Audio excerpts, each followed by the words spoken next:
अब यहाँ पर हमारे पास प्रश्न है, राजनीतिक दलों की प्रमुख चुनौतियों का वर्णन करें। देखो, राजनीतिक दलों की अगर चुनौतियों की बात करेंगे तो मुख्य रूप से वो राजनीतिक दलों की चुनौती नहीं है, वो लोकतांत्रिक जो संस्था है एक राजनीतिक दल, उसकी चुनौती है। कहने का क्या मतलब है? कहने का मतलब ये है कि राजनीतिक दल कहाँ पर है? हमारे देश में लोकतंत्र है और लोकतंत्र के अंदर में राजनीतिक दल है। अब राजनीतिक दल का कुछ ना कुछ काम है, कुछ ना कुछ काम बोले तो शासन चलाना और जनता के लिए नीतियों को बनाना, या बोले जनता क्या करती है, राजनीतिक दलों को चुनाव के द्वारा अपना प्रतिनिधि चुनती है। मतलब जनता के हिस्से का काम राजनीतिक दल को करना पड़ता है। शासन संबंधी जितने भी निर्णय वो राजनीतिक दल को लेना है। अब अगर राजनीतिक दल के अंदर में योग्य व्यक्ति नहीं होंगे तो जो फैसले आएंगे, जो नीतियाँ आएंगी, वो सही तरीके से नहीं होगा। ठीक है, तो मेनली यहाँ पर जो राजनीतिक दल की चुनौती है वो चुनौती राजनीतिक दल की ना होकर के चुनौती लोकतंत्र के लिए है। ठीक है, साथ ही साथ राजनीतिक दल की अगर मान लो जो समस्या है वो दूर नहीं किया जाए तो घाटे में कौन रहने वाले? घाटे में जो भी जनता है वो रहने वाले, ना कि राजनीतिक दल। राजनीतिक दल को तो कोई समस्या ही नहीं, उसको जो चलाने वाला व्यक्ति है अगर समस्या भी है तो समस्या है वो लोकतांत्रिक संस्था के लिए और जनता के लिए, व्यक्ति के लिए नहीं है। जो भी व्यक्ति या जो भी व्यक्तियों का समूह राजनीतिक दल चला रहा है वो बेहतर तरीके में होगा, उसके साथ किसी समस्या का नहीं होगा। तो राजनीतिक दल को कौन कौन से ऐसे रूल्स है या कौन कौन से ऐसे सुधार है जो राजनीतिक दल के अंदर हो जाए तो वो अपने लिए ना काम करके जनता के बारे में सोचना शुरू कर दे। तो देखो, दो बातें पहले समझो यहाँ पर। कौन कौन सी दो बातें हैं? तो यहाँ पर दो महत्वपूर्ण बात है। उत्तर में क्या लिखना है अपने को?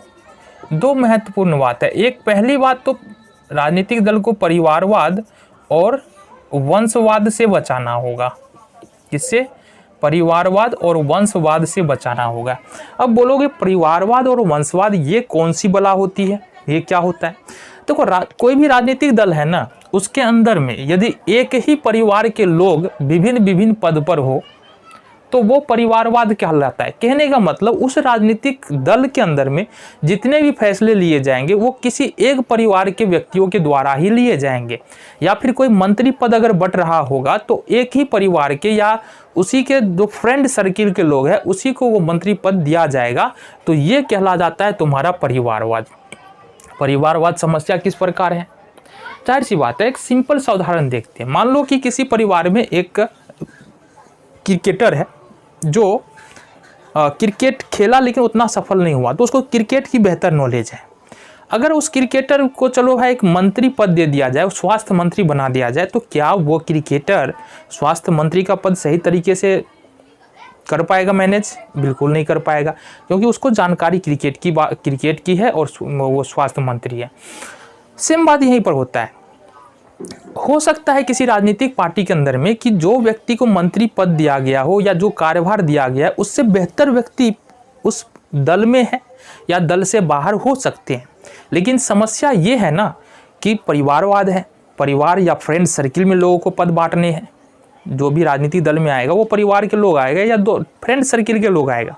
तो इस वजह से क्या हो, जो योग्य व्यक्ति होता है पॉलिटिक्स के लिए, जो योग्य उस पद के लिए जो योग्य व्यक्ति है उसको वो पद नहीं मिल पाता है। तो ये समस्या किसको होता है? जनता को। वंशवाद क्या होता है? परिवारवाद तो समझ में आ गया, वंशवाद का मतलब क्या होता है? देखो, वंशवाद का मतलब होता है कि पीढ़ी दर पीढ़ी किसी राजनीतिक दल में यदि किसी एक परिवार का ही आधिपत्य है, उसी परिवार के लोग पीढ़ी दर पीढ़ी शासन करते आ रहे हैं, राजनीतिक फैसले लेते आ रहे हैं, तो वो वंशवाद कहलाता है। परिवारवाद का थोड़ा सा उन्नत रूप हम बोल सकते हैं वंशवाद है। पहली बात हो गया। तो इस परिवारवाद और वंशवाद को अगर हम निकाल देते हैं राजनीतिक दल के अंदर तो निश्चित तौर पर जो योग्य व्यक्ति है वो योग्य व्यक्ति आएगा और योग्य व्यक्ति शासन के कामों को करेगा। तो निश्चित रूप पर जो जनता के लिए है ना, जो नीतियाँ बनेंगी, जो फैसले लिए जाएंगे वो बेहतरी के लिए होगा। तो पहली बात था क्या हमारा? परिवारवाद और वंशवाद, ये पहली बात है। जो दूसरी महत्वपूर्ण बात है वो क्या है? देखो, दूसरी महत्वपूर्ण बात है राजनीतिक दल के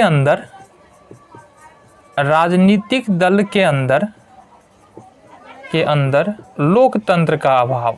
किसका अभाव? लोकतंत्र का अभाव। अब देखो, हमारे देश में प्रॉपरली बात करें तो यहाँ पर शासन लोकतांत्रिक तरीके से चलता है। लोकतांत्रिक तरीके का क्या मतलब? मतलब जनता का शासन है, जनता प्रतिनिधियों का चुनाव करती है, अपने वोट के जरिए राजनीतिक दल के कुछ उम्मीदवारों का चयन करती है। भाई तुम हमारे लिए शासन संबंधी काम करो, हम तुम पे विश्वास करते हैं, ठीक है, जनता चुन देती है। लेकिन अगर मान लो राजनीतिक दल के अंदर ही लोकतंत्र नहीं है, लोकतंत्र होने का मतलब है कि राजनीतिक दल के अंदर जितने भी सदस्य हैं उन सब की बातें सुनी जाए और जो सही निकल के आ रहा है वो काम किया जाए। तो अगर मान लो किसी राजनीतिक दल के अंदर परिवारवाद है, वंशवाद है, एक ही परिवार के लोगों के बारे की बातें सुनी जाती है, एक ही परिवार के लोगों के बारे में सोची जाती है, तो फिर वहाँ पर ये जो है ना लोकतंत्र नहीं है। मतलब वहाँ पर सारे लोगों के बारे में बात नहीं किया जा रहा है। जब लोकतंत्र नहीं है तो जो योग्य व्यक्ति होगा वो बोलेगा, तो हो सकता है वहाँ पर उसके बात को लाइटली लिया जाए, उसके बात पर बहुत ज़्यादा ध्यान नहीं दिया जाए। तो ये बहुत बड़ी समस्या है। तो लोकतंत्र, राजनीतिक दल के अंदर लोकतंत्र का होना बहुत ज़्यादा जरूरी है। तो दो बातें हमने यहाँ पर कहा। तीसरी बात देखो, ठीक है, विचारधारा में कम अंतर, विचारधारा में कम अंतर, विचारधारा में कम अंतर। अब यहाँ पर जो राजनीतिक दल की चुनौती है ना, अब हम बात कर ले कि यहाँ पर कोई राजनीतिक पार्टी है जो अपनी विचारधारा बनता है। विचारधारा बोले तो क्या, किस बात को लेकर के, किस सोच के साथ वो चुनावी मैदान में आ रहा है, जनता के साथ वो उसने क्या वायदे किए हैं और जनता को पता होता है ये बातें, ठीक है। तो विचारधारा का मतलब है, जैसे कि हम एक विचारधारा ले रहे हैं, कोई एक राजनीतिक पार्टी है जो किसानों के लिए बहुत ज़्यादा काम करता है, किसके लिए, किसानों के लिए बहुत ज़्यादा काम करता है, और वो पिछले 2 बार में क्या है कि इस वजह से वोट ले चुका है या इस वजह सत्ता में आया था कि उसने किसानों का कर्ज माफ़ कर दिया और किसानों की जो बीज है, खाद है या जो खाद्यान्न की जो उपज है उसके लिए मूल्य उसने अच्छा रखा। तो किसानों के लिए बहुत अच्छा काम किया। मान लो ये राजनीतिक पार्टी ए है, उसका जो विपक्षी पार्टी है, विपक्ष मतलब जिसको सत्ता नहीं मिला था, वह देख रहा है कि ये किसानों के बारे में बात करके, किसानों की थोड़ा सा किसानों के लिए नीति बनाकर ये सत्ता में बार बार आ रहा है। अब ये जो बी पार्टी है ये भी सेम काम करेगा यहाँ पर। ये भी अब हो सकता है इसकी विचारधारा थोड़ी सी अलग हो, लेकिन चूंकि ये ए पार्टी जो है ना वो किसानों को ध्यान में रखकर नीति बनाया और सफल हुआ, तो अब बी पार्टी भी सेम काम करके सेम घोषणा पत्र लेकर के आ जाएगा।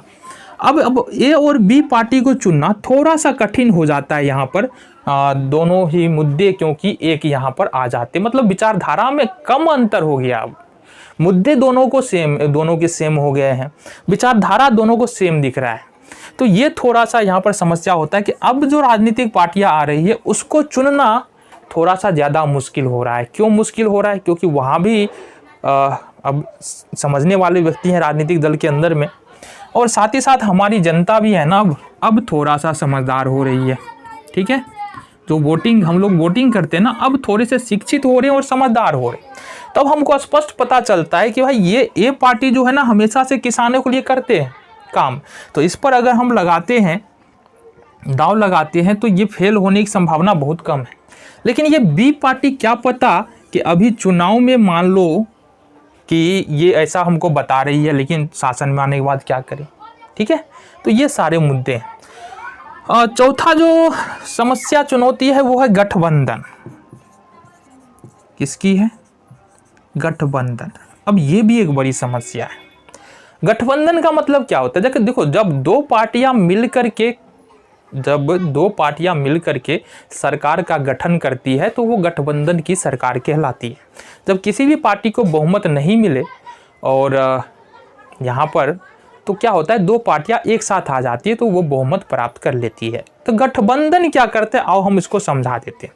सपोज ए, बी और सी 3 पार्टी है, कुल सीट मान लो 243 है। कितना? 243। कितना है? 243 है।